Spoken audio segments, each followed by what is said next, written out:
पुण्यामध्ये युतीच्या संदर्भातली चर्चा सुरू असताना पिंपरीमध्ये मात्र दोन्ही राष्ट्रवादीच्या युतीचा तिढा हा केवळ 2 जागांवरती अडकून पडलेला आहे।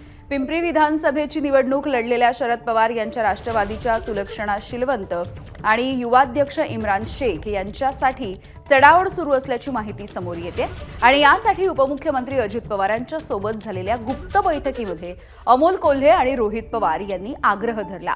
शरद पवारांनी सुद्धा दोन्ही राष्ट्रवादीच्या आघाडीमध्ये आपल्याला या दोन्ही जागा घ्यायच्याच आहेत असा मेसेज कोल्हे आणि रोहित पवार यांच्याकडे दिला, हे देखील बोललं जात आहे।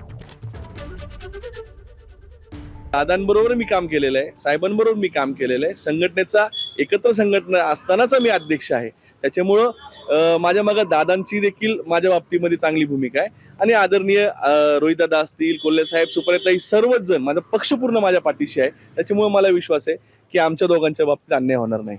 आम्ही आदरणीय दादांसोबत सुद्धा काम केलेलं आहे आणि दादांनी 2019ला माझ्यावर अन्याय झाला हे अनेकदा बोलून दाखवलेलं आहे, त्यामुळे त्या अन्यायाची परतफेड यावेळेस दादा नक्की करतील याची आम्हाला खात्री आहे। आणि तिकीट वाटपाचा निर्णय किंवा हा गुंता हा फक्त दादा आणि साहेब हे दोघंच मिळून सोडवणार आहेत, त्यामुळे योग्य प्रकारे योग्य उमेदवाराला न्याय मिळाला जाईल। एबीपी माझा, उघडा डोळे बघा नीट।